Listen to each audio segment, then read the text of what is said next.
Imagine for a moment that you are not standing in the bustling heart of Jerusalem, nor in the echoing halls of the king's judgment chamber, but instead wandering through the quieter edges of King Solomon's palace, the place where the voices of 700 wives and 300 concubines fill the air like the constant murmur of doves.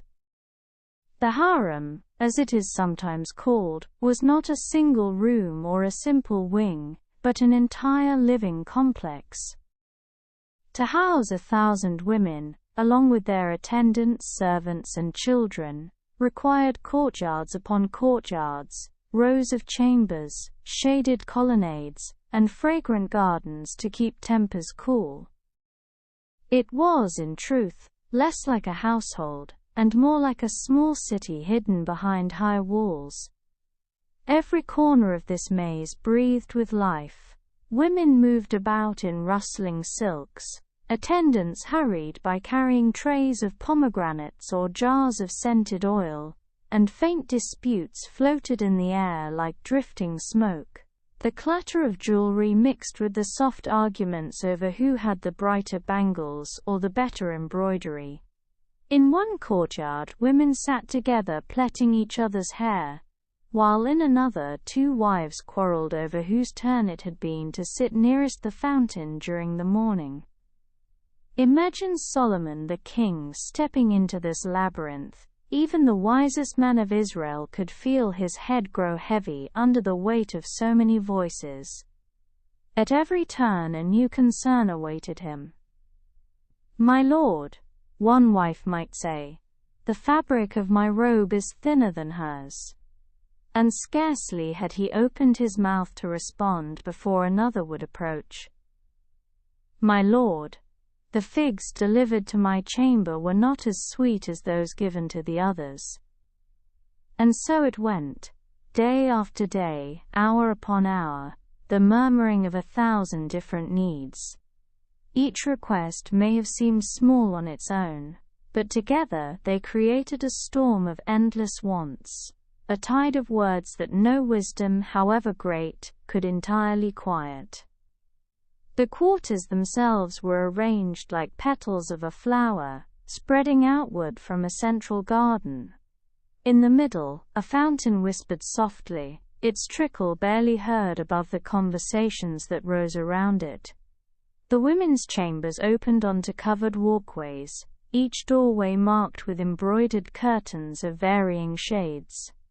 Imagine the sight. Corridors lined with colors, from deep indigo to pale saffron, each curtain concealing another little world of hopes, rivalries, and restlessness. And always there were children, sons of wives and concubines alike, darting through corridors, their laughter mixing with the gentle scolding of nurses. Some tugged at their mothers' robes, demanding attention, while others played in the dust of the courtyard, fashioning little toy carts out of clay. Their presence added yet another layer of noise to the already crowded palace. Solomon would walk among them, his robes brushing the tiled floors, his crown weighing heavy on his brow. The wives would bow, some smiling with calculated sweetness, others frowning with wounded pride, and still others looking away altogether. Behind the bows and greetings there were always unspoken thoughts. Why her and not me? Why that gift and not mine? It was less a household and more an orchestra in which every instrument played a different tune, often loudly and rarely in harmony. The king, though wise, was not a conductor but a weary listener, his ears filled with 1,000 melodies of discontent. The quarters themselves held their own subtle hierarchy. Some wives, favored by birth or beauty, claimed chambers closer to the central garden, where breezes were cooler and water easier to fetch. Others, less fortunate, lived further down dim corridors where the air hung heavy, and the lamps smoked faintly against the stone. Rivalries could be traced in the very layout of the palace. who had windows, who did not, who dined nearer to the king, and who waited further back in line. At night, when the lamps were lit and the air filled with the fragrance of incense, the palace of women became a whispering sea. Doors slid open and shut, silks rustled in the dimness, and voices carried through the thin walls. The laughter of one wife might drift into another's chamber, where it was received not as music, but as a provocation. In the stillness of the dark, every sound seemed louder, every rivalry sharper, and Solomon, no matter how he tried, could not attend to them all. For him these endless quarters were both a crown and a burden. They shone with beauty, but they hummed with exhaustion. And as he moved through them, trying to smile, trying to remember each name, each face, each child, he must have felt what no history book records: the quiet, bone-deep weariness of being not just a king, but a husband 1,000 times over. If you thought the labyrinth of chambers was overwhelming, imagine the petitions that streamed from them each day. 1,000 women, each with her own tastes, her own grievances, her own little joys and jealousies. And all of them, every single one, felt their concerns worthy of the king's attention. From dawn to dusk, the palace hummed with attendants hurrying about, balancing trays of fruit, bolts of fabric, and delicate clay vessels of oil and perfume. Messengers darted in and out of the king's audience chamber, carrying complaints, reminders, requests, and occasional accusations. Picture it: Solomon seated in a great hall, his head bowed slightly, fingers pressed to his temple, as the petitions begin. One wife insists the linen she received for new garments was of poorer weave than another's. Another claims the jewels sent to her chamber were fewer in number than those given to a rival. Someone else wants more pomegranates. Another demands honeycakes. Yet another insists the musicians in her quarter are too loud, while a neighbor insists hers are too quiet. And this is not once in a while. This is daily, hourly, as constant as the ticking of time itself. The eunuchs and scribes tried to manage the flood, but still it poured through. Every detail mattered: who received the freshest figs, whose chamber was cooler in the heat, whose lamp oil burned more steadily. 1,000 voices, and each one believed itself the most urgent. Even the smallest matters could bloom into rivalries. If one wife received a new robe in blue, suddenly 20 more wanted blue as well, each insisting their shade of blue must be slightly deeper, slightly finer, slightly different, so as not to appear less favored. If Solomon dined with one concubine 2 nights in a row, whispers spread like wildfire. If he forgot to glance at another during a public meal, her silence became sharp as stone. All of this unfolded under the heavy summer air of Jerusalem, where the heat pressed down and tempers rose easily. The scent of frankincense and myrrh might drift through the air, but it barely masked the sharper fragrance of discontent. And Solomon, this king renowned for wisdom, this man who once judged between 2 mothers with a single stroke of brilliance, now found himself deciding whether a tray of dried apricots had been divided fairly, whether one woman's bangles were heavier than another's, whether the olive oil delivered to one courtyard was truly inferior, or merely appeared so in the flickering light of a lamp. Imagine the weariness of it, a mountain of words tumbling toward him, hour upon hour. Wisdom was no match for the endless tide of daily quarrels, each as relentless as the last. And yet he could not simply turn away. To ignore one voice meant offending not only that woman but her attendants, her children, her allies within the palace. To favor one wife meant slighting another. To delay a request was to let it fester. The palace then was a place of constant negotiation, 1,000 tiny treaties, invisible to history but deeply felt in the moment. Solomon's reign, celebrated in Scripture as an era of wisdom and prosperity, was also, quietly, invisibly, an era of endless domestic diplomacy. And through it all, he must have grown so very tired. Now imagine the final burden, remembering every single one of them. 700 wives. 300 concubines. Each with her own name, her own face, her own lineage, her own children. Imagine the mental effort required to greet each correctly, to speak each name without hesitation, to look into every pair of eyes and make them feel remembered. At first perhaps Solomon tried. In his younger years he may have called names with confidence. He may have even impressed the court with his memory, his ability to distinguish between Malka and Milka, between Basemath and Basmath, between the many names that sounded alike but belonged to entirely different women. But as the years wore on, the names must have blurred together. 100 variations of Hannah, dozens of women named Abishag, or Bathsheba, or Tamar. Some with names so similar that one slip of the tongue could spark an evening of silent reproach. Imagine the scene at dinner.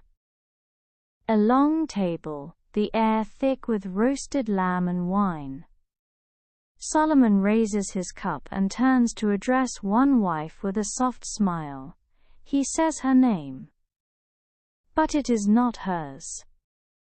It is her rival's. The smile freezes, her face stiffens, the rival's eyes brighten. The meal goes on, but the tension lingers like smoke. Or picture him entering a chamber, greeting a concubine tenderly, whispering words meant to charm. But in the quiet pause after, she draws back and says, softly but firmly, "That is not my name." The moment crumbles, and Solomon, the wisest of kings, finds himself reduced to a weary man who cannot keep track of the women in his own house. Even worse were the moments when he tried to recover, to cover a mistake with laughter, to say, of course I was thinking of another matter, but women notice. They always notice. And in a palace where every favor and every glance mattered, even a slip of the tongue could feel like a wound. No scribe ever recorded these small humiliations, but they must have happened, again and again. For no man, no matter how wise, could carry 1,000 names without faltering. The irony was sharp. The king who built the great temple, who composed proverbs of eternal wisdom, who governed a prosperous kingdom, could not reliably remember whether he had just spoken to Abital or to Abijah. And so the harem hummed with little silences, with glances held a beat too long, with rivalries sharpened not by great betrayals, but by something as simple as being forgotten. Or worse, being mistaken for someone else. This was the hidden weariness of Solomon's life, not the building of temples or the judging of nations, but the daily effort of remembering, of pleasing, of smoothing, over the endless ripples caused by 1,000 restless hearts. And when the day ended, and the palace lamps burned low and the last petitions had been set aside for tomorrow, Solomon would sink into his couch, close his eyes, and feel not the triumph of kingship, but the exhaustion of a man whose wisdom could never be enough. The day in Solomon's palace did not begin with peace. It began with waiting. Before the sun had risen fully above the hills of Jerusalem, before the courtyards had warmed beneath its light, the wives and concubines were already awake. They dressed in silks and linen, wound their hair in braids, adorned themselves with necklaces and bangles, and prepared their voices for what mattered most, the chance to be heard. For every woman in the palace, attention was a currency, and the first audience of the day was the richest opportunity. By the time Solomon entered the morning chamber, his scribes already seated, the line had formed. A procession of wives, concubines, attendants and children trailed through the colonnade, each carrying a request or complaint. Some were small, requests for new fabrics, sweeter figs, more fragrant incense. Others were large, claims that another wife had encroached upon her courtyard, or that a child had been slighted by a tutor. And all of it landed on Solomon's weary shoulders before he had even finished his first cup of wine. The chamber itself was impressive, pillars of cedar, floors tiled with ivory, walls painted in hues of lapis and gold. But grandeur did little to ease the strain. As one wife bowed and began to speak, another waited impatiently just behind her, already rehearsing her words. If Solomon lingered too long on one matter, murmurs rose from those waiting in line. The petitions came one after another, like the steady drip of water from a leaky roof. My lord, my neighbor's musicians play late into the night and disturb my sleep. My lord, my chamber is too near the kitchens, the smoke spoils my linens. My lord, my son has not been given a place of honor at the banquet. Solomon nodded, murmured, promised to consider. His scribes scribbled furiously, recording every word. But for every petition settled, 5 more arose. It was less a royal audience and more a marketplace of grievances, where voices competed, interruptions flared, and rivalries sharpened with every glance. And through it all, Solomon sat, shoulders heavy, eyelids growing heavy too, his wisdom stretched thinner than the finest linen. The morning was not a time of quiet devotion, but of endless negotiation. A slow grind of words, faces and sighs, that made the rest of the day feel like a mountain yet to be climbed. By midday, the palace shifted to the next great challenge: food.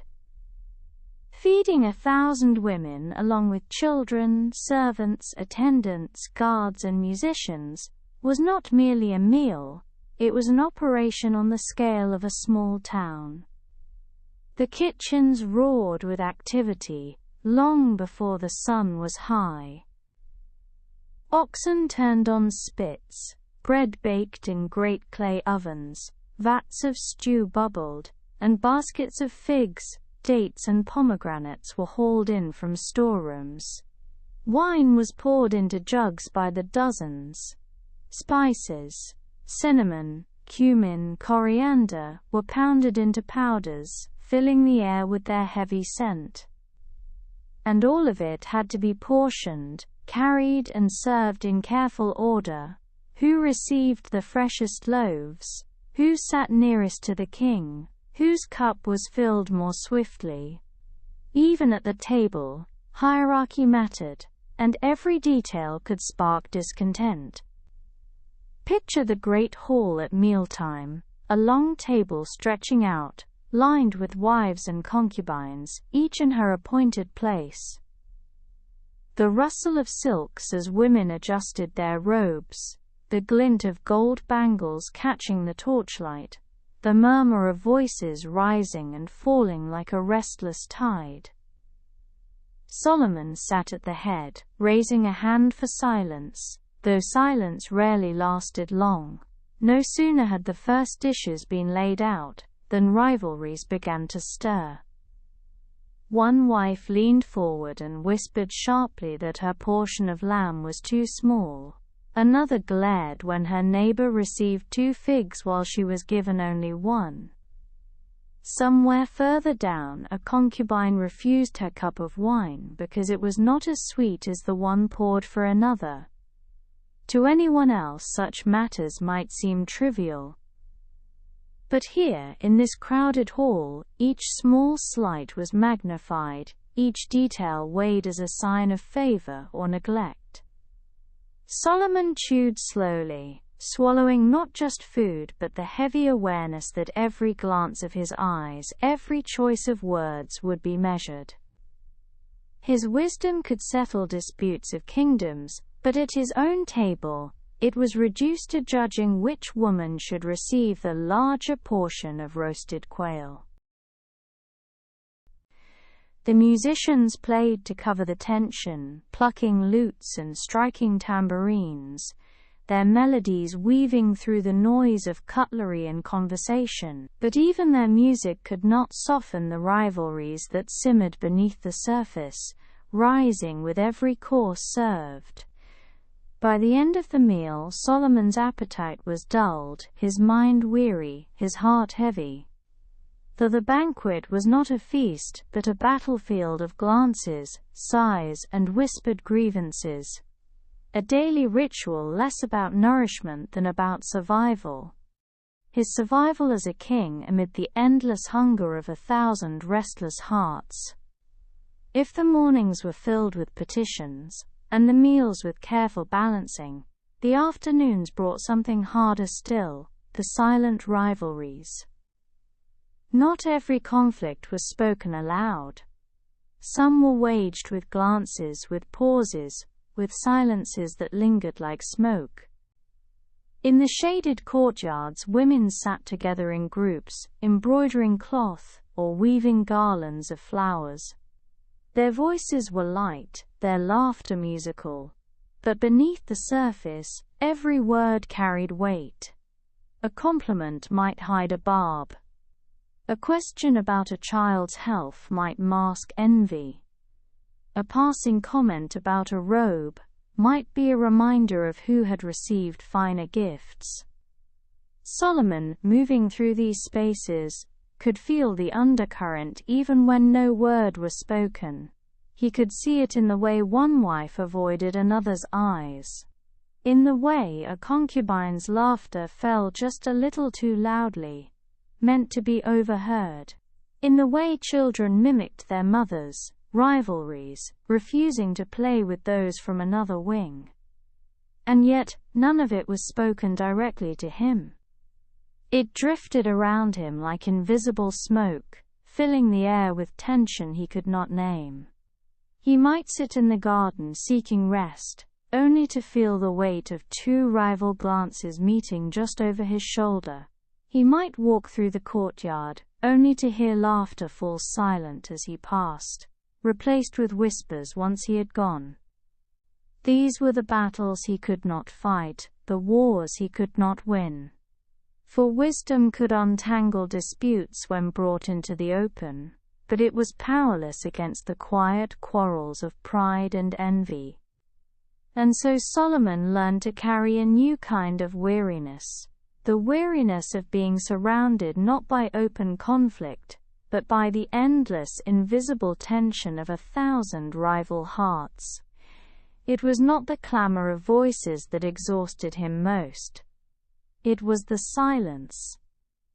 The silence, heavy with meaning, heavy with expectation, heavy with all the things left unsaid. And as the day wore on, Solomon, king, builder, judge, and poet, must have felt the truth, that no one dared to speak aloud, that ruling a kingdom was simpler than ruling a household. Beneath the silks and perfumes of the harem, beneath the painted chambers and shaded gardens, lay the great invisible engine that kept it all turning, the servants. For a household of such size could not run itself. Every wife, every concubine, every child, every visitor, each required food, clothing, water, and comfort. Behind every quiet request stood an army of hands rushing to fulfill it. The corridors of the palace were never empty. Eunuchs passed through them constantly, bearing trays of fruit, folded garments, letters, perfumes, and trinkets from one chamber to another. Their sandals slapped softly against the stone as they hurried, always hurrying, for a delay of even a moment could mean an argument, and an argument meant a complaint, and a complaint meant another petition for the king to untangle. Cooks labored in hot, smoke-filled kitchens, rising before dawn and working past dusk. Great baskets of barley were hauled in, pounded into flour, kneaded into dough, baked into bread. Sheep were slaughtered and dressed, fish carried up from the coast, spices crushed and blended, honey poured into jars, all of it measured and prepared, then distributed by rank. This for the favored wife, that for the concubines in the outer quarters, another tray for the children, yet another for the attendants. And still, it was never enough. Her figs are riper than mine. Her robe is softer. Her oil burns clearer in the lamp. Each tiny difference was noted, magnified, carried up the chain until it reached the king himself, and each tiny difference meant a servant somewhere had failed to measure perfectly, had placed one basket too close to the sun, had cut one portion of lamb a fraction smaller than another. Imagine the strain of living under such scrutiny. The palace staff walked like men balancing vessels of water on their heads, every step measured, every action precise, for fear of spilling even a drop. And Solomon, though he tried to rest his eyes in the cool shadows, must have felt the weight of their work as surely as they did. For every complaint brought to him was not only a wife's grievance but also a servant's failure. And so the petitions multiplied, not just requests from women, but explanations from eunuchs, apologies from cooks, excuses from scribes. The household was vast, the burdens endless, and the servants moved like shadows, unseen, unrecorded, yet always there, always laboring to keep the fragile balance of 1,000 restless lives. Yet even when the trays were balanced, the lamps burning evenly, and the robes measured to the inch, the greatest burden fell upon Solomon himself. For intimacy cannot be managed like bread or wine. It cannot be weighed or portioned. It cannot be distributed fairly, no matter how wise the man, no matter how disciplined the schedule. And so inevitably there were mistakes. Imagine Solomon walking into a chamber at night, the lamps flickering low, the air scented with cedarwood and myrrh. A woman waiting, her robe draped loosely, her eyes lowered in practiced modesty. He sits beside her, begins to speak softly, to murmur words of closeness. And then, in the pause between sentences, she looks up with wounded eyes and whispers, "That is not my name." The moment collapses. Whatever tenderness might have bloomed, dissolves into silence, heavy and sharp. Solomon clears his throat, perhaps attempts to cover the mistake with a jest, perhaps murmurs an apology, but the damage lingers, for in a household built on attention and favor, forgetting a name was no small slip. It was a wound, a sign of neglect, proof that she was one among many, not one above many. And the names, oh the names! 700 wives, 300 concubines, so many with names alike, or names that echoed one another, Abishag, Abishua, Abijah, Abital, Milcah, Malka, Malchiah. Dozens of Hannahs, countless Tamars. The syllables blurred together in his weary mind, tangled like threads in an unending knot. Even the most ordinary gestures became treacherous. A hand placed on a shoulder, a smile given across the table, a word spoken too warmly. Any one of them could be misdirected, mistaken, misapplied. And each mistake did not fade, it festered. The wife or concubine would remember, she would tell her attendants would whisper to others. Soon half the palace knew of the slip, and what had begun as one weary error became another thread of rivalry woven into the palace tapestry. Solomon's wisdom was famed in the courts of the world, but within his own chambers he was less a sage than a stumbling man, trying to keep track of too many hearts at once. No amount of scrolls or proverbs could prepare him for the simple, exhausting truth that even a king cannot remember 1,000 names without error. And then there was the matter no scribe dared to write of plainly, yet which hung over the palace like the heat of summer, the weight of desire. For 1,000 women did not only require food or clothing or names remembered, they required affection, they required attention, they required closeness. And Solomon, though mighty, was only one man. Imagine the scale of it. If he were to visit one wife or concubine each night in turn, it would take nearly 3 years to return to the first again. By then she would feel not cherished but forgotten. And so he tried to spread his time more evenly, tried to please, tried to be present. But desire cannot be rationed like grain. The more it was divided, the thinner it became, until no one felt truly satisfied. And he too grew weary. What once might have been pleasure became duty. What once might have been intimacy became obligation.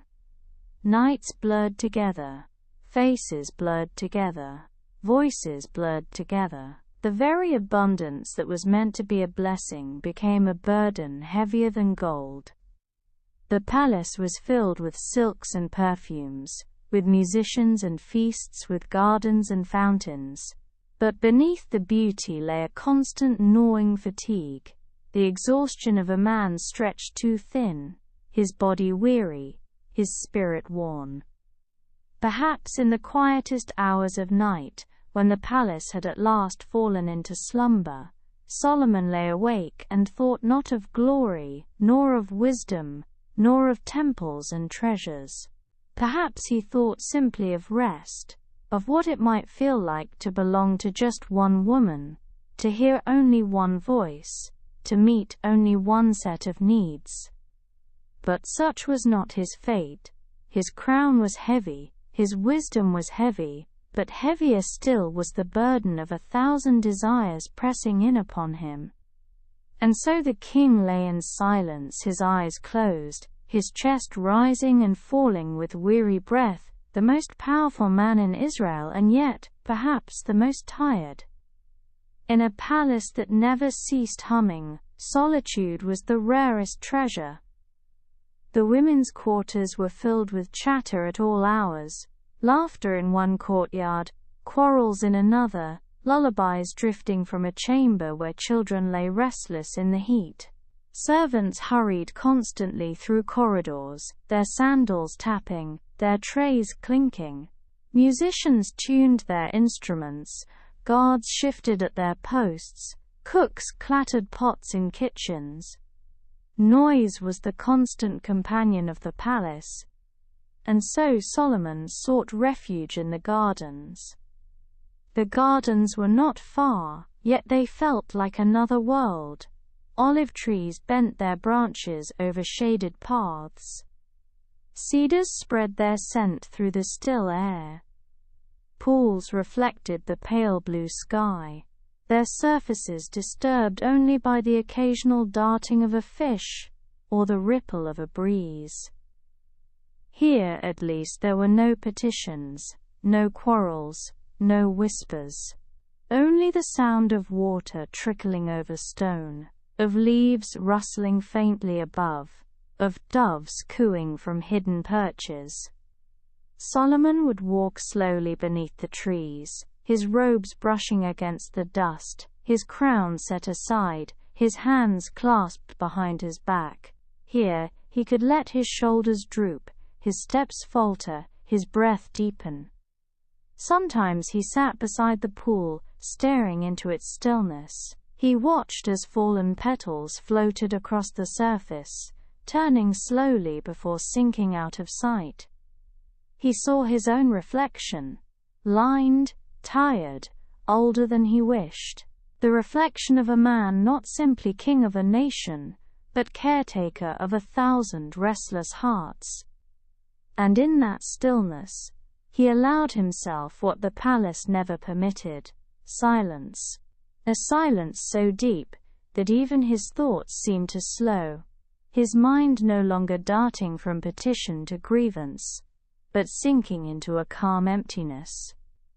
It was not wisdom he sought in those gardens, not answers, not insight, not judgment. It was rest, pure, unadorned rest. The world remembers Solomon for his wisdom, proverbs, songs, judgments. His name was bound to brilliance, to clarity, to truth spoken with precision. But what the world forgets is the toll such wisdom exacted when pressed into constant service. For wisdom is not endless, it must be drawn forth like water from a well. And a well, however deep, can grow strained when 1,000 voices draw from it daily. In council chambers, Solomon gave judgment with calm. He settled disputes between tribes, between merchants, between families.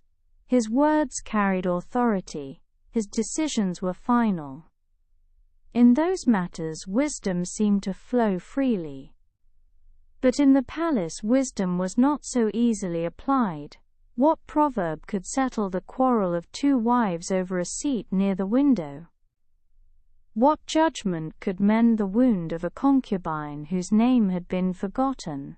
What counsel could still the endless rivalries of women who shared not only one roof but one husband? No scroll could guide him, no law could simplify the matter. His wisdom, so celebrated, so admired, was reduced daily to small, exhausting labors. It was like using a royal seal to stamp a child's clay toy, an instrument of greatness wasted on triviality. And this, perhaps, was the heaviest irony of Solomon's life, that the man known as the wisest of kings spent his strength not only on matters of state, but on managing the weary, endless minutiae of a household stretched far beyond the limits of any one man's endurance. Each evening when the lamps were lit and the petitions slowed, his wisdom felt spent. His mind, once sharp as the edge of a blade, dulled beneath the weight of repeated grievances. His proverbs may have been eternal, but his patience was not. And so the toll of wisdom was not only in giving it, but in seeing how little it could accomplish when faced with the quiet, ceaseless dramas of the palace. In the stillness of night, when the palace lay in uneasy slumber, Solomon was left alone with his thoughts. The wives and concubines had retreated to their chambers, the lamps burned low, the voices hushed, the quarrels postponed until morning. Servants rested where they could, guards drowsed at their posts, and even the fountains in the gardens seemed to whisper more softly. It was in these hours that Solomon felt most sharply the truth of his life. By day he was a king, ruler, judge, builder, poet. Surrounded by splendor, praised for wisdom, bowed to by nations. By night, in the hollow quiet of his own thoughts, he was simply a man, one man, wearied by the weight of too many obligations. 1,000 wives, 1,000 needs, 1,000 rivalries, each demanding, each unyielding, each pressing upon him, and yet he was only one. He thought, perhaps, of what life might have been with fewer. With one wife, one family, one quiet household, the laughter of a single child echoing in a small courtyard, the stillness of evenings shared with one companion, the simplicity of being enough for just one person. But such thoughts were dangerous, for they revealed the distance between his reality and his desire, and so he let them drift away, like petals across the garden pool, sinking beneath the surface before they could be spoken. The world remembered Solomon as a king of glory, his temple, his riches, his wisdom, his reign. But the world did not hear the weary sighs in the darkness. It did not see the heaviness in his eyes when the morning petitions began again. It did not feel the tiredness in his bones as he faced another day of being divided 1,000 ways. 1,000 nights, 1,000 voices, 1,000 demands. And only one man, stretched thin across them all. Though the palace seemed still from outside, its tall walls rising quietly over Jerusalem, the inside was never silent. Beneath the fragrance of incense and the polished gleam of cedar beams, there was a constant undercurrent: whispers. The women whispered in shaded corridors, leaning close with guarded expressions. Concubines whispered behind silk curtains, their voices hushed yet sharp. Attendants whispered in the corners of courtyards, repeating what they had overheard, embellishing details to make the story more biting. The whispers were never trivial to those who spoke them. Each carried weight. Each became a weapon, a defense, a shield. She looked too long at the king this morning. Her robe was finer than mine. He called her by name, but he did not even glance at me. No rivalry was ever declared openly. Instead, it unfolded in the soft rustle of fabric, in the turn of a head, in the raising of an eyebrow. The palace walls held not just chambers but countless little battlefields, invisible to history, but deeply felt by all who lived there. And Solomon, though weary, could not help but hear. He heard in the petitions the echoes of those whispers. He saw in the glances across the banquet table the fruits of private gossip. He understood that every complaint carried with it a history of whispers, alliances and wounds, hidden beneath layers of courtesy. A single whispered word in the morning could ripple through the palace all day, re-emerging as a quarrel, a petition, a sulk, or a silent glare that followed him like a shadow. It was an intrigue without swords, a battle without open war, and yet, it exhausted him as surely as any campaign. Within the palace no woman stood entirely alone. Each gathered companions, allies, attendants who carried her cause. Bonds formed not from affection but from necessity, from shared grievances, from mutual envy of the same rival. There were the inner circles, the wives who had borne sons of status, the concubines whose beauty was still spoken of, the women of noble lineage whose families lent them power. Around them clustered lesser companions, attendants who fed their vanity with soft words, or who carried their whispers from chamber to chamber. And against each circle stood another. For every favored wife there was one watching her with narrowed eyes. For every concubine praised for her grace, another sharpened her jealousy in silence. The alliances were not permanent. They shifted like sand in the desert wind. Today 2 women might laugh together in the courtyard, exchanging bracelets as tokens of friendship.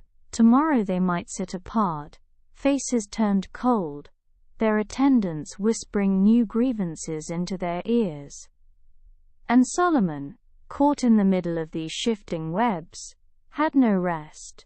A gift given to one wife was interpreted as a slight against another. An hour spent with one concubine meant neglect of 2 more. Even silence, even absence, could be taken as favor or disfavor, depending on who was watching. The palace was less a home and more a stage, where every gesture, every word, every glance became a performance, interpreted, misinterpreted, repeated, exaggerated, until even the simplest actions grew heavy with consequence.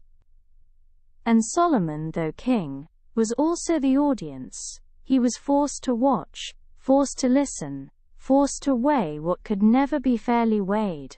His crown did not shield him from it. In many ways it drew him deeper in.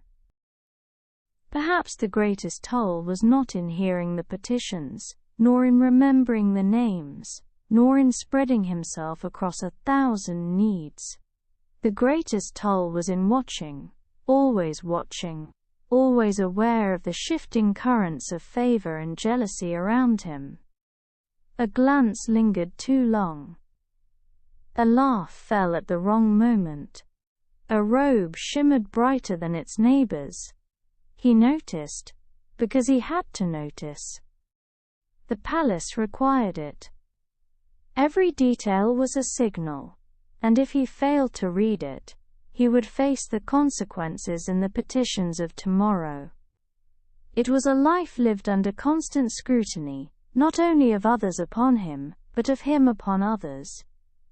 Even his moments of kindness were turned into contests. A smile given to one wife would be recounted bitterly by another. A robe gifted to a concubine would be measured against those already owned by her rivals. Nothing was simple. Nothing was without weight. And so Solomon, the king of peace, lived in a palace of unspoken battles. Battles that did not end in death, but in sighs, in tears, in cold silences that stretched on for days.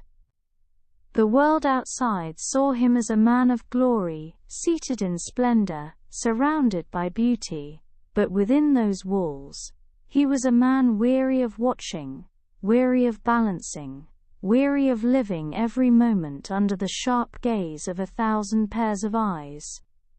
It was the kind of exhaustion that did not fade with sleep, for even in dreams the murmur of the palace followed him, carrying its intrigues into the quiet places of his mind. The palace was not merely a home, it was a city within a city, and like any city it demanded constant supply. Caravans arrived at dawn, bearing their gifts and obligations. Camels stooped under the weight of spices, gold, ivory, and fabrics. Donkeys carried sacks of grain and jars of oil. Ox carts rattled with timbers from Lebanon, stone from distant quarries, and wine from surrounding vineyards. Each arrival was greeted with tally keepers, scribes with wax tablets, overseers checking that what was promised was delivered. Dates, figs, barley, honey, all were weighed and recorded, measured against the endless appetite of the court. And the appetite was indeed endless. 700 wives, 300 concubines, countless children, servants, attendants, guards, musicians, cooks and scribes. An entire city's worth of mouths to feed, bodies to clothe, chambers to warm. The kitchens worked from morning until night, fires never cooled, pots never emptied, ovens never rested. There were bakers kneading dough without pause, butchers cutting meat without end, vintners pouring wine without measure. What seemed like luxury was, in truth, a chain of labor that never slackened. To feed the palace for one day was a burden. To feed it for a year was a feat. To feed it for decades was an undertaking of staggering weight. And Solomon, though he did not stir the pots nor carry the sacks, bore the heaviness of knowing it was all for the life he had chosen, or perhaps the life that had been chosen for him.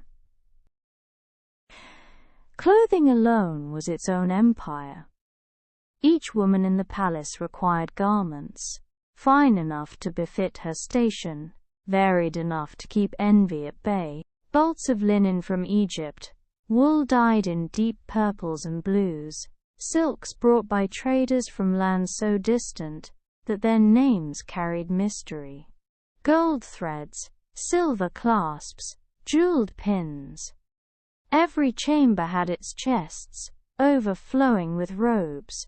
Every season brought demands for new garments, lighter fabrics for summer, heavier for winter, ceremonial dress for feasts, casual robes for mornings in the courtyard. And of course, comparison was constant. If one wife's robe shimmered more brightly than another's, whispers began. If a concubine's veil was more finely embroidered than her neighbor's, petitions soon followed. The palace seamstresses worked tirelessly, their needles flashing in lamplight, their hands roughened by silk and thread. Yet no matter how quickly they sewed, the demand never ceased.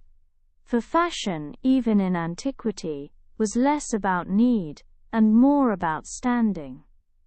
Solomon, though he cared little for the cut of a sleeve or the shade of a hem, found himself drawn into the quarrels nonetheless. To grant one robe was to deny another. To favor one color was to slight a rival. Even the act of providing clothing meant as comfort became a spark for jealousy. Thus wealth, intended as blessing, became yet another source of burden. The palace did not only consume food and fabric, it drank deeply of the rarer luxuries too. Perfumes arrived in alabaster jars, myrrh, frankincense, spikenard, cinnamon. Each wife and concubine desired her own fragrance, a signature that set her apart. The air of the palace was thick with mingling scents, so strong that even the cedar beams seemed to absorb them.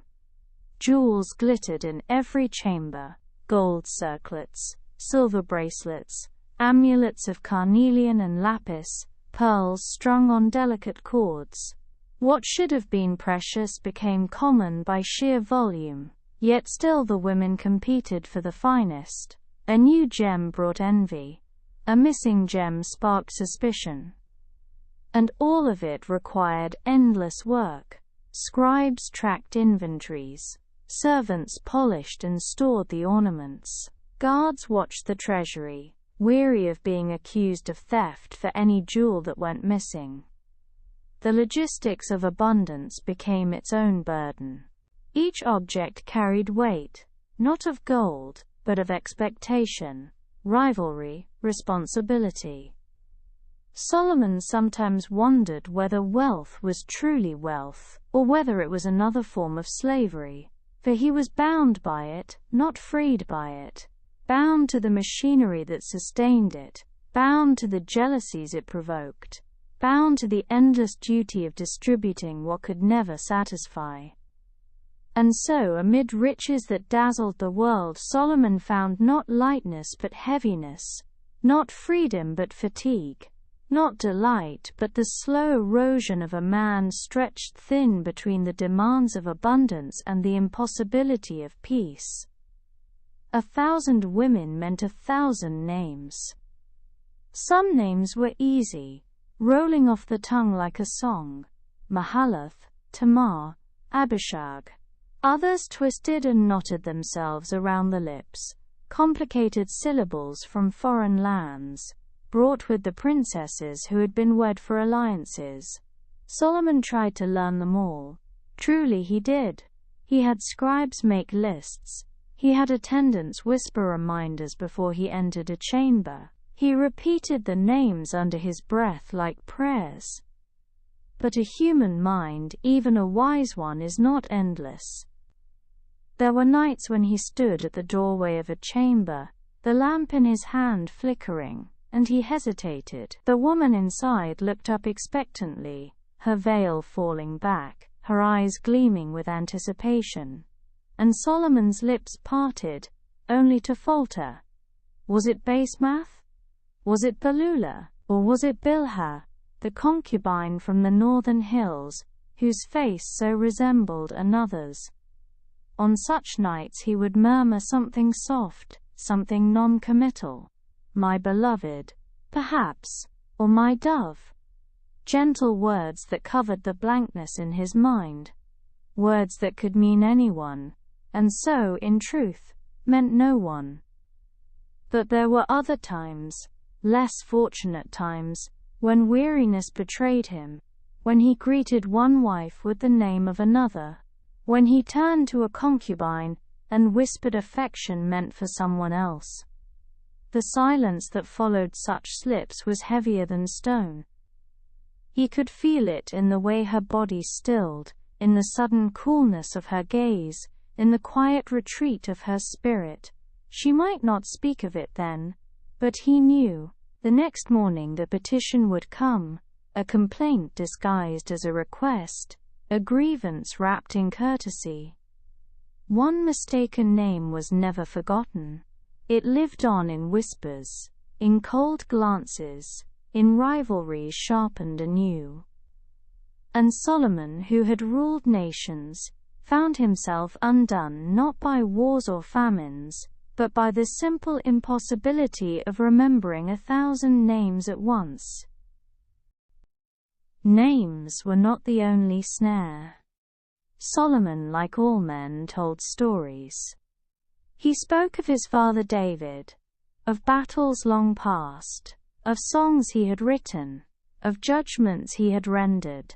He spoke of the building of the temple, of the caravans that came from Sheba, of the cedars of Lebanon that had been floated down to Jerusalem. At first the stories delighted. Each wife or concubine listened as though she were the first to hear them. She leaned close, eyes wide, lips parted in wonder. But Solomon was a man stretched thin, and he could not keep track of what he had already said, or to whom. And so one evening, he might recount with solemn pride the tale of how he ordered 2 women to bring forth a living child and a sword, his most famous judgment. The woman listening would gasp, covering her mouth, marveling at his brilliance. The next evening, to another, he would tell the same story, in the same words. Again, the gasp, the wonder. But eventually, inevitably, he told it again to the same woman. And she did not gasp, she did not marvel. She only smiled faintly, tilting her head, her eyes half-lidded with knowledge. Yes, my lord, she murmured, you told me this before. And in that moment, the weight of his weariness pressed down. He felt not like a king but like an old man, repeating himself in circles. He began to wonder how many times he had repeated himself. How many stories had been told so often they were no longer his own, but weary scripts whispered into the air of chambers heavy with incense. It was not wisdom that made him weary in those moments, but the slow erosion of intimacy. For what was once shared and unique became blurred, spread thin across too many ears, too many nights. Even gestures betrayed him. He had once traced the curve of a wife's hand with his thumb, watching her smile in the lamplight. She had blushed, delighted, remembering the small intimacy. But a week later he repeated the gesture with another, without even realizing. The second woman smiled too at first. But when word traveled, as it always did, both knew they had not been singled out. They had been copied, duplicated, repeated like one of his stories. So too with gifts. A necklace of gold, once given in sincerity, became a necklace given again and again, until its meaning dissolved into routine. A poem, once whispered for one, was repeated for another. A robe chosen with care was chosen again. Every act that might have been special grew thin through repetition, stretched across the vastness of his household. Even his laughter was suspect. "You laughed like that with her," one concubine muttered once. He had no reply, for she was right. His laughter, his gestures, his words, all had become blurred echoes, recycled until they carried more weight as comparisons than as comforts. And Solomon, weary, wondered whether intimacy could even exist in such a house, for intimacy requires memory, attention, uniqueness. And he, though king, could not give these things 1,000-fold. The most haunting moments, however, came not in the slip of a name or the repetition of a story, but in the silence that followed. A concubine, wronged by a mistaken name, would retreat into quietness. She would not confront him, she would not argue. She would simply fall silent, her eyes downcast, her lips sealed. That silence was heavier than accusation. It lingered in the chamber like incense that would not burn away. He tried to soothe it, of course. A gift, a kind word, an apology wrapped in royal gentleness. But nothing quite erased the knowledge that she had been mistaken for someone else. And each silence piled upon the next, until the palace seemed filled not only with whispers and rivalries but with unspoken wounds. Quiet sorrows tucked into corners, folded into veils, hidden in eyes that no longer shone when they met his. It was then that Solomon felt his solitude most sharply, for though he was surrounded by women, he was alone among them. Alone in the knowledge that he could never truly give enough, remember enough, be enough. There were nights when, after a slip of name or a repeated story, he lay awake staring at the carved beams above his bed. The cedar ceiling seemed to press down upon him. The wise king of Israel, the builder of the temple, the son of David, the judge of nations, undone by the impossibility of tending to so many hearts. He did not lack wealth, he did not lack power, he did not lack wisdom, yet he lacked the simple capacity to divide himself into 1,000 pieces. And so, slowly he surrendered. He stopped trying to be exact, he leaned on vague endearments, on gentle words that could belong to anyone. He allowed his stories to repeat, his gestures to blur, his attentions to fade. It was not neglect, it was survival. For Solomon, though called the wisest of men, was still only one man, and no man, not even a king, could carry the intimacy of 1,000 nights. Desire in the palace was not simple. It was not a spark, nor a glance, nor the unspoken bond of two people drawn together. It was an expectation, an obligation that hung over Solomon like a mantle he could not remove. 700 wives, 300 concubines. Each one certain, or at least hopeful, that she might be the one to hold his attention. Each one waiting for the moment when his steps might turn toward her chamber, when the lamp he carried at night might pause at her doorway, when the quiet knock might come.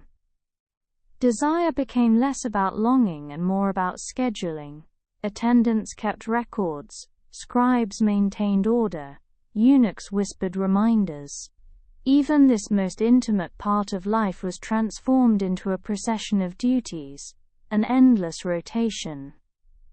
And Solomon, though once perhaps drawn by the fire of youth, found himself weary beneath the weight of it, for intimacy is not made richer by abundance.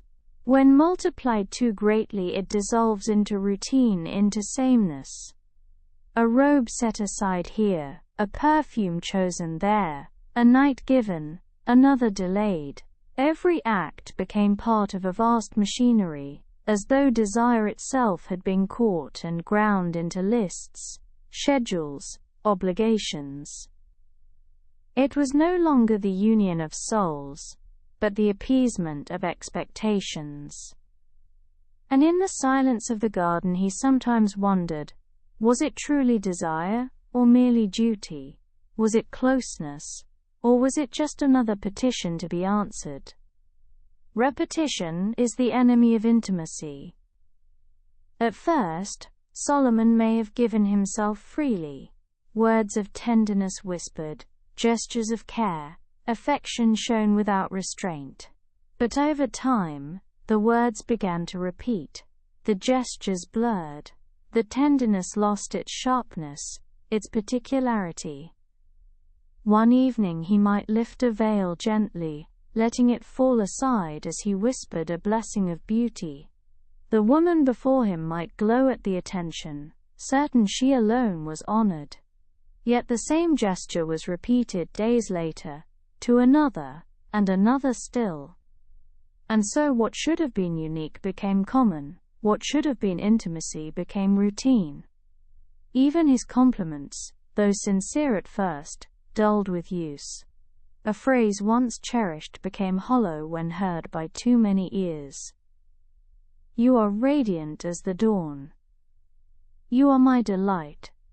Words that once carried weight became fragile, threadbare, worn from overuse. Desire, stretched too thin, loses its color. It becomes not a fire but a candle that sputters against the wind of obligation. And Solomon felt this dulling keenly. For though the world thought him surrounded by endless delights, in truth he was surrounded by endless repetition.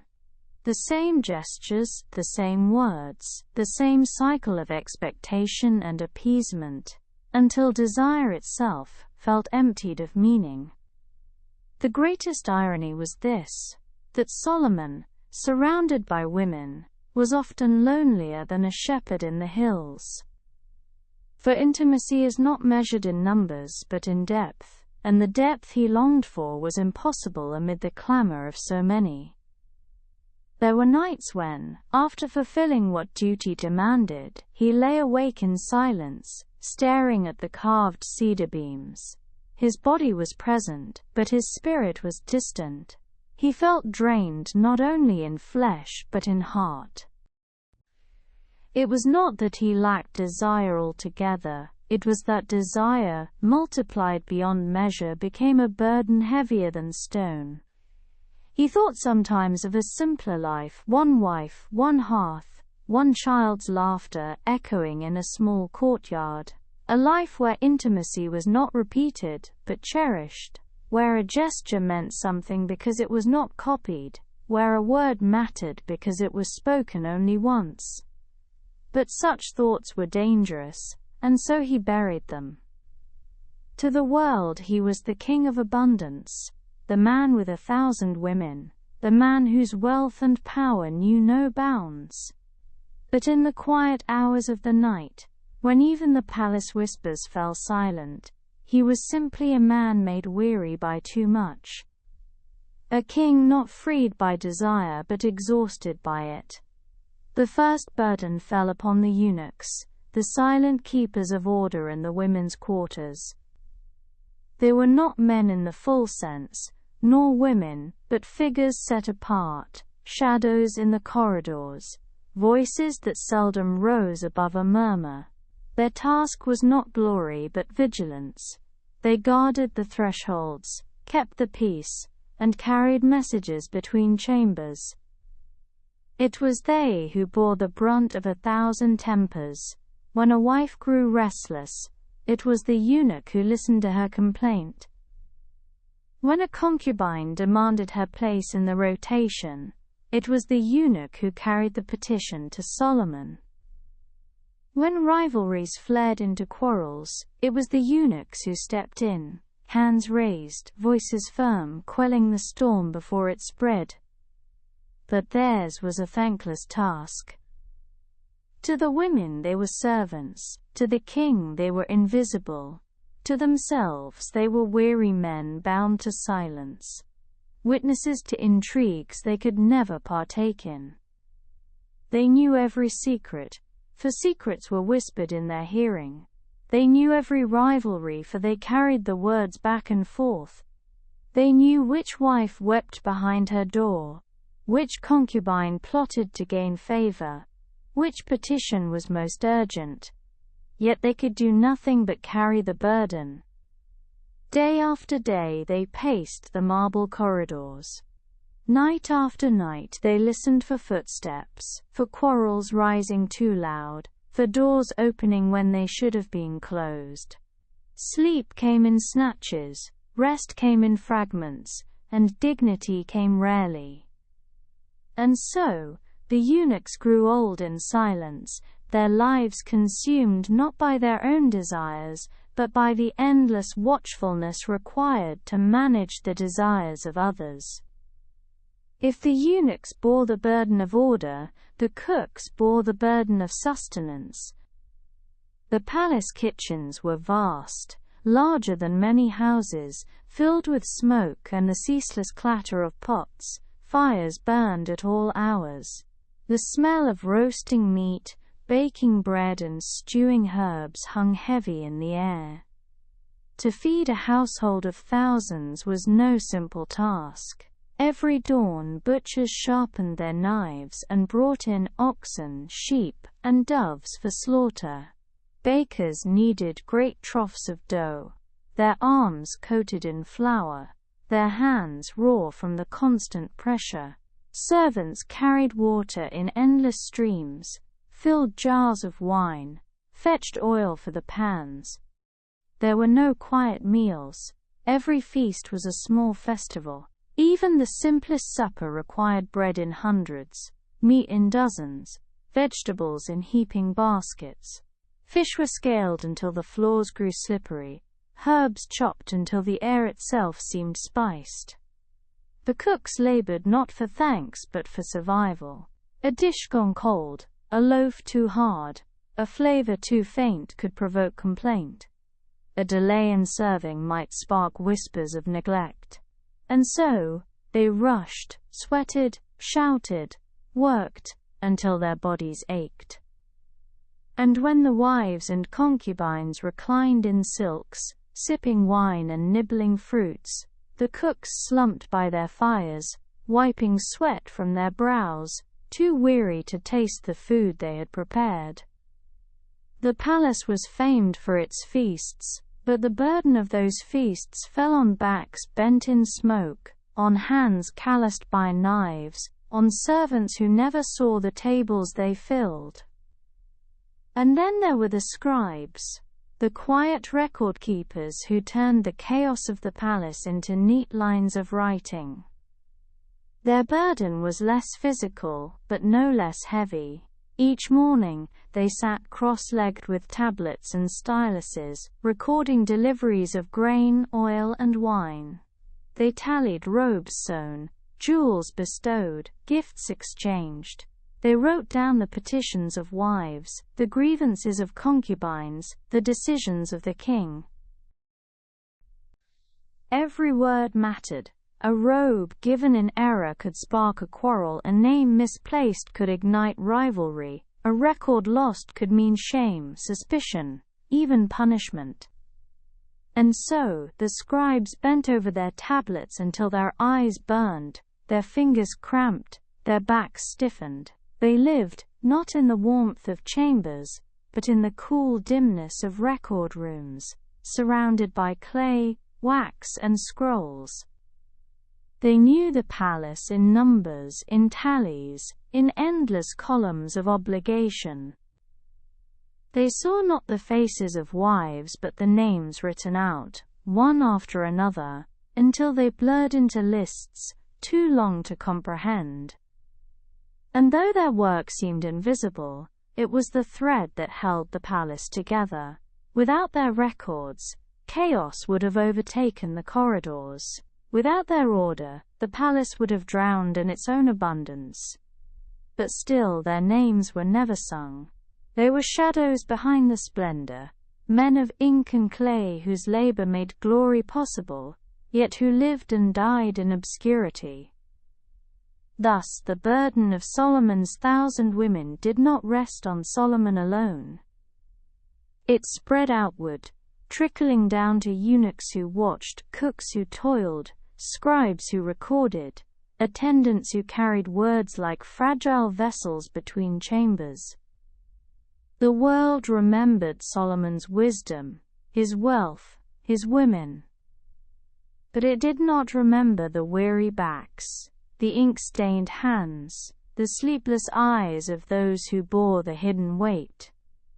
And yet, without them, the palace would have collapsed.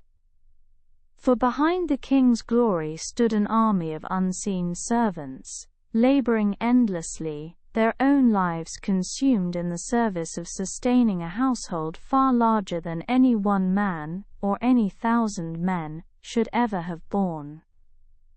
There came moments when the palace grew too heavy to endure. The endless murmur of voices, the disputes that echoed through the chambers, the petitions that pressed in from every side. At times Solomon felt as though the very walls were closing around him. The scent of incense grew thick, the heat of braziers oppressive, the chatter of his wives and concubines a ceaseless storm. And so he withdrew. Not in open defiance, he could never vanish without notice. But quietly, at the edges of duty, when the last petition had been answered, and the last servant had bowed, he would rise from the throne and step away. He would move through a side corridor, down a passage dim with lamps, until he emerged at last into the open air. There the garden stretched before him, vast and carefully tended. Cypress trees lined the pathways, their dark silhouettes cutting upward into the fading sky. Pools of water mirrored the stars, vines curled lazily across trellises, and the fragrance of pomegranates drifted on the night breeze. It was here, and only here, that he felt his shoulders ease. The palace was noise, the gardens were silence. The palace was demand, the gardens were rest. Each step along the gravel path was a release, each breath of cool air a balm. In these moments, Solomon ceased to be the weary king, with 1,000 wives. He was simply a man, walking among trees, grateful for a space that asked nothing of him. The gardens did not quarrel. The trees did not demand favors. The fountains did not sulk if neglected. The flowers did not vie for his attention. They simply were. And in their stillness Solomon found a kind of wisdom deeper than all his proverbs. He lingered by the pools, watching ripples spread where a fish surfaced. He listened to the low hum of insects hidden among reeds, to the soft flutter of wings when doves settled for the night. The air smelled of earth and water, clean and grounding, so unlike the perfumed chambers of his wives. Here no one pressed him for words. No one sought his touch. The vines did not ask to be chosen. The lilies did not complain of neglect. Sometimes he would pause beneath the fig trees and close his eyes, feeling the rough bark beneath his hand. He thought of shepherds in the hills, who lived with one wife, one flock, one small plot of land, and wondered if their peace was greater than his splendor. The irony was not lost on him. He, the king famed for wisdom, could not solve the problem of his own abundance. Yet in the whisper of leaves, in the slow movement of water, he felt closer to peace than he ever did in the company of 1,000 women. Night deepened, and the stars stretched like silver dust across the sky. Solomon would often remain in the gardens until the palace quieted. Behind him, lamps still burned in the women's quarters, voices still rose and fell, but he stayed apart, seated on a stone bench, his robe wrapped against the cool air, his gaze lifted upward. He wondered what legacy would remain of him. Would the world remember his wealth, his wisdom, or only the number of his wives? Would anyone recall the weariness beneath it all, the man behind the mantle. The gardens alone bore witness to his private truths. Only the cypresses had seen him close his eyes and lean his head back in silent exhaustion. Only the fountains had heard the sigh that escaped when he thought of simpler days. Only the stars had watched him sit for hours, motionless, not as a king, but as a man who longed for stillness. And when at last he rose to return to the palace, it was with reluctance.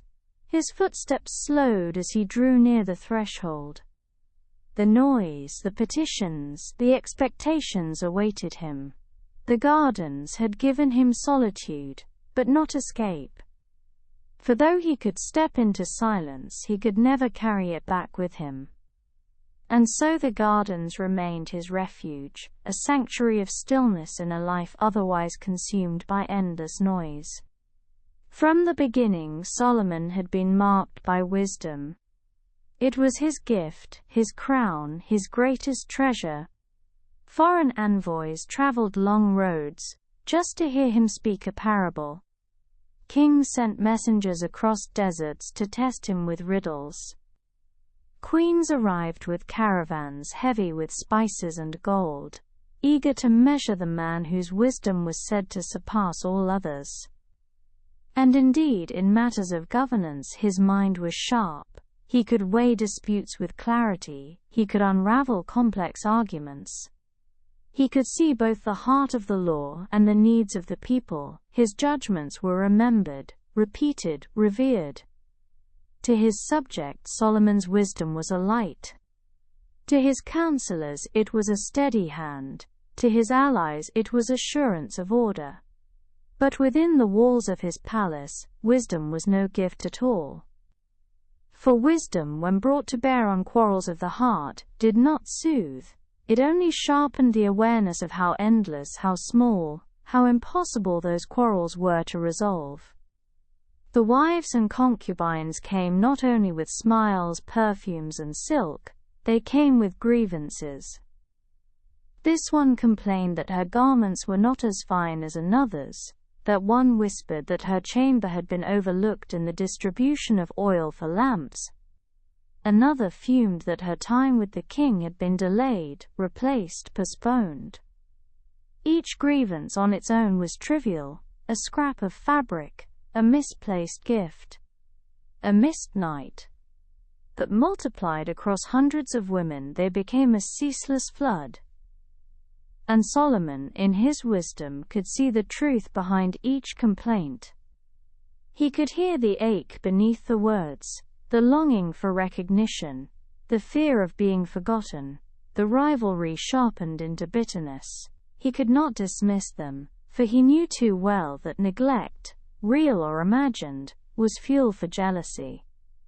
Yet he also knew that he could never resolve them all.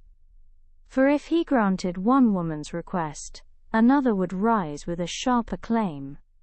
If he soothed one grievance, two more appeared. Wisdom gave him the ability to see the futility. But seeing futility did not end it, it only deepened his weariness. Sometimes, as a wife stood before him with tears on her cheeks, Solomon found himself speaking not words of judgment but words of gentle diversion, phrases meant not to solve, but to soothe, to delay, to move her on without worsening the storm. It was wisdom turned to survival. The greatest weight of wisdom was not in solving problems but in knowing them too well. Solomon could see the patterns repeating themselves. He could see the rivalries forming in circles, each woman competing not for love but for position. He could see how gifts, glances, and gestures became weapons, how affection was measured like coin, how neglect became a wound that spread bitterness through the ranks. And in this clarity he found no comfort. For ignorance might have allowed him peace. A duller man might have dismissed the quarrels, laughed at the grievances, gone on without thought. But Solomon understood too much. His wisdom showed him the root of every sorrow, the inevitability of every rivalry. It was like watching a wheel turn, knowing exactly where each spoke would fall, yet unable to stop its motion. At times he envied those who lived without such sight: the shepherd in the hills, the fisherman by the river, the craftsman at his bench. They lived without seeing so deeply. They lived with simpler burdens, and for that reason, perhaps, they lived lighter lives. In the palace, wisdom became not a crown, but a yoke. It pressed upon him day and night, filling his mind with clarity that offered no relief.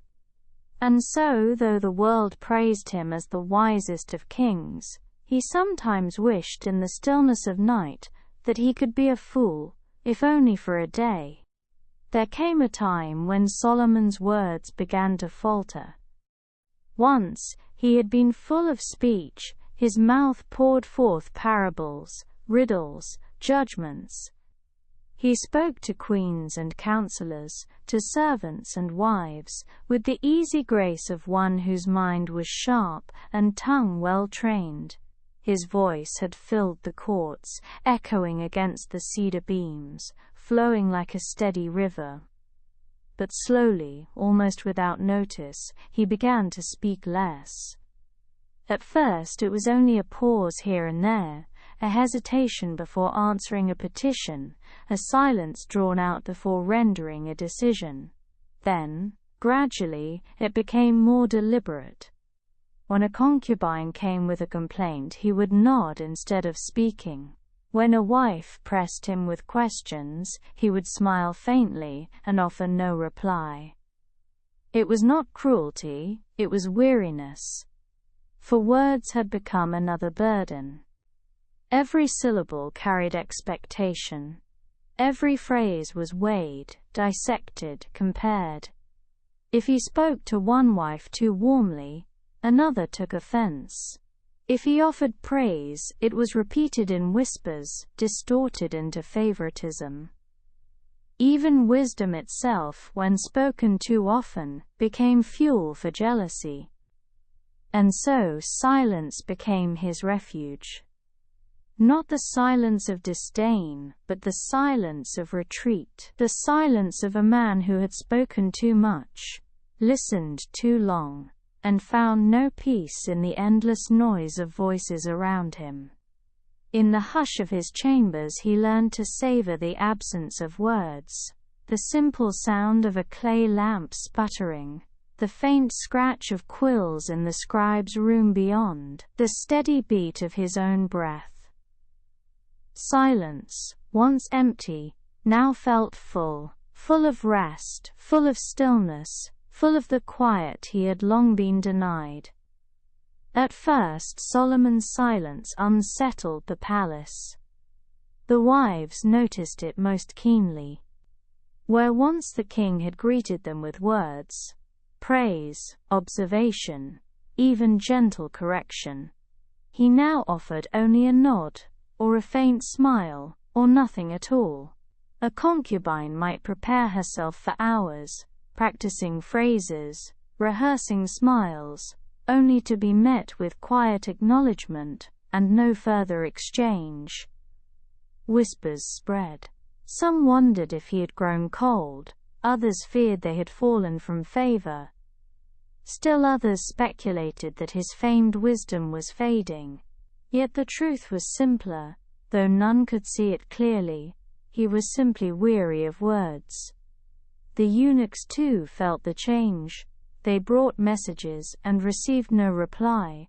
They recited lists and were dismissed with a wave. The scribes recorded decisions from the king that came not in speech but in gestures, in marks of his hand, in the faintest inclinations of his head. Gradually the rhythm of the palace shifted. Voices softened when he entered. Arguments faltered in his presence. Even the most quarrelsome wives lowered their tones, uncertain of what to make of the silence that seemed to follow him like a cloak. And in that hush something unexpected bloomed, a kind of uneasy peace. For if Solomon did not speak, neither could he be drawn into disputes. If he offered no words, then there were no words to twist, no judgments to contest, no favors to weigh. The silence was heavy, but it was also steady. The palace, once so loud with chatter and complaint, grew stiller by degrees. Servants tread more softly, musicians played more quietly, conversations became whispers, rather than arguments. It was as though Solomon's silence had seeped into the very walls, stilling the palace with a weight more powerful than speech. In time Solomon came to welcome silence as his only faithful companion. The wives still competed for his gaze. The concubines still whispered in rivalry. The servants still labored. The scribes still tallied. The eunuchs still watched. The palace remained what it had always been: vast, crowded, restless. Yet within it Solomon carved a quiet place that was his own. He no longer sought to answer every petition. He no longer strained to resolve every quarrel. He allowed the noise to swirl around him, like a storm that raged but did not touch the stillness at its center. In his silence, he found a measure of freedom. He would sit for long hours in the gardens, beneath the shade of the cypress, saying nothing, needing nothing. At night he lingered beneath the stars, listening not to voices, but to the hush of wind in the leaves. Even within the throne room, surrounded by gold and cedar, he carried a quietness that no petition could pierce. Perhaps the world would remember him as the king of abundance, the one with 700 wives and 300 concubines, the ruler whose wisdom drew nations, the man whose splendor surpassed all others. But Solomon himself, in the depths of his heart, knew that his truest wealth was not in numbers, nor in wisdom, nor even in glory. It was in silence. The silence that soothed him when words had grown too heavy. The silence that steadied him when quarrels grew too loud. The silence that, in the end, was kinder than all the voices in his palace. And so, the king of many wives became the king of few words. The man burdened by abundance found refuge not in riches or women or songs, but in the simplest gift of all: a quiet moment, alone, at rest. The story of Solomon's 1,000 wives might always be told in numbers. But behind the numbers lay the truth: a man weary of voices, who sought only stillness, and found peace in silence. And so we leave Solomon, where he longed most to be. Not in the company of 1,000 voices, not surrounded by splendor, but in the hush of a quiet garden, where silence itself was his comfort. As you drift now, you can let go of numbers, of quarrels, of petitions. You need not hold the weight of a kingdom. You need not tend to 1,000 demands. All that is left for you is stillness. Breathe in gently. Breathe out slowly. Let your own silence grow deep, a soft refuge where nothing is required of you. The night is wide, the stars are steady, the world is quiet now. And like Solomon in his gardens, you can sink into the gift of silence and let it carry you into rest.